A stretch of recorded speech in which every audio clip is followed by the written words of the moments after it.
Hello friends, welcome back again. So today we are discuss about the Gauss law.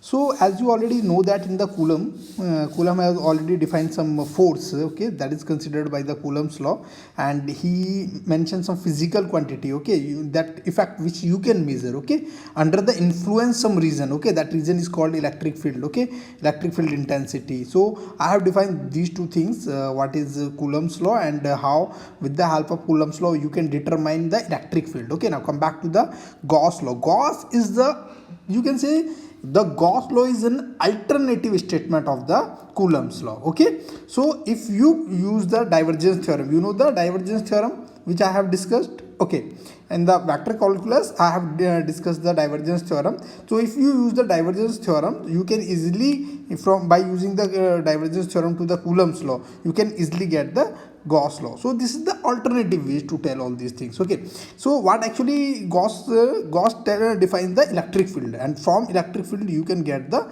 force. So in Coulomb define force, and then you will get electric field. But Gauss is that person who define electric field, and after getting the electric field, you can easily get what is the force over that. Okay, so if some symmetrical, okay, some symmetrical charge distribution is there, then you can use the Gauss law.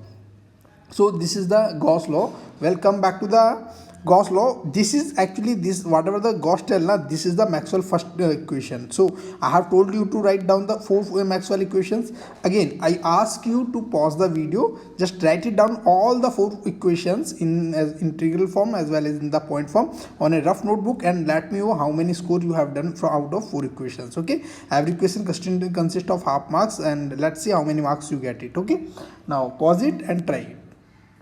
Okay, now you tried it. Okay, now come back to the Gauss law. What exactly is the Gauss law? The total electric field living through a closed surface is equal to the total charge enclosed in that volume. Okay, so what actually Gauss is saying, if total electric flux, it means flux means lines which is coming out, okay, flow, flux can be considered as the flow.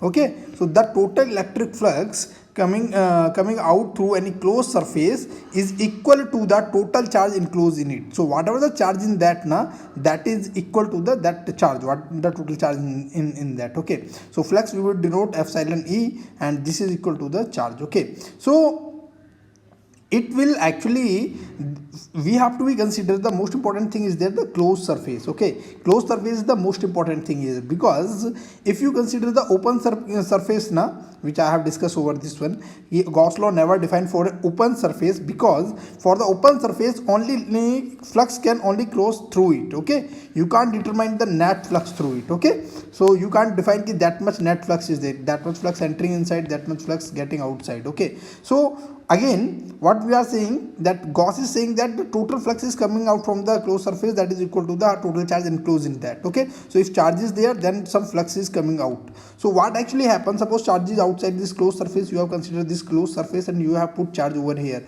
So what is happening, whatever the this flux is going inside, then the same flux is going to be outward from this. So net flux there should be equal to, that is going to be 0 here in this case. Okay, you have taken such a Gaussian surface, we will consider that surface we are considering now. This surface, this is considered as the Gaussian surface, usually symmetrical space around the charge distribution we will consider. Okay, so what happening, if your surface is the that considered surface is called Gaussian surface. If your Gaussian surface is such like that, the charge is outside that, so whatever the flux going in now, that is going out, so net flux is going to be 0. Got it, this one? So as a unit of flux, simply the charge. This is the electric field lines going out through the surface. Okay, okay, so you have to be, again, if you have to consider the Gauss law, simply you have to consider some space. Okay, encapsulated surface. Okay, closed surface you have to be consider, that is very important in this equation. Okay, again, if you see this one is this, whatever I told you now, I have written all these things in here in point. If the charge is inside the surface, the net flux crossing the surface is outwardly.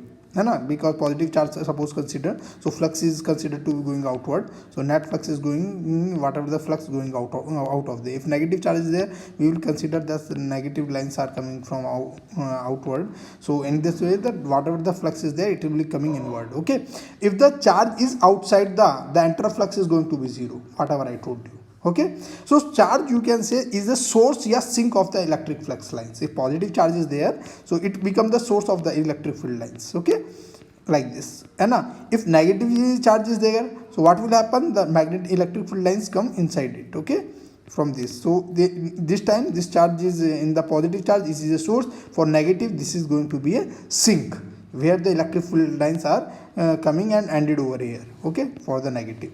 So like this you will consider. So hope you will get it. So again I am saying that closed surface is very important, and this surface is considered as the Gauss surface. Now, after understanding of the basics of the Gauss law, let us conclude that what exactly it is in the if we write it down in the mathematical term, how it will be. So total, net means total. Okay, this is means total. The total electric flux leaving from the closed surface, that is equal to the charge enclosed total charge, actually to the total charge. Okay, enclosed in that particular volume. Now come back to this. This is the basically whatever the electric flux, this is equal to the total enclosed, whatever the charge is enclosed in that. Okay, so first of all let us consider flux. So this is the closed integral of surface. This is d phi. It means the flux flowing through this closed surface, that is equal to d dot ds. Okay,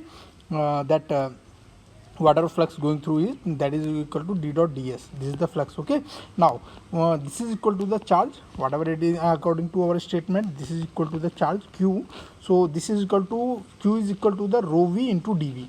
So that is the volume charge density we are considering over here. Okay, so q is equal to, that simply this q is equal to closed integral of d dot ds, that is equal to open integral of volume rho v into dv. Okay, so this one is as per whatever the statement Gauss law is there, we will obtain this one. Okay, this term law is okay, this one. Okay, now come back to the another thing. This is the divergence theorem. If this is the what is the divergence theorem? The surface open closed surface integral convert into the volume integral. Okay, so what the del dot ds, that is equal to the open integral of volume integral of del dot d is equal to dv. So as per the divergence theorem. Okay, I already told you that by using the divergence theorem, so you can easily conclude this our Gauss law into the Coulomb's law. Okay, so this is the important thing. Okay, so now what actually happening, this is due to the divergence theorem, and this is as per the Gauss law. If you conclude this one, so you will get del dot d, that is equal to rho v. Okay, so these two are the different forms. Okay, these two are the different form. Closed integral of d dot ds, that is equal to q, and always keep in mind that del dot d is equal to rho v. This is considered as the, this one is considered as the point form. Okay, differential form, this is considered as the point form of the Gauss law, and this is considered as the integral form of the Gauss law. So these two are the very first equations of the one of the Maxwell equations among the four equations, and these are the very important equations. Okay, so now finally we can see that what is Gauss law and what is its mathematical expression. So let me cover it. So this is the mathematical, and this is the mathematical expression in the integral form and the differential form. These two equations are there. Okay, now in the very next lecture I will try to explain the application of the Gauss law. Okay, we will see what is the application of the Gauss law. So see you in the next lecture. If you like the lecture, don't forget to hit the like button, and don't forget to subscribe our channel if you have not do so far.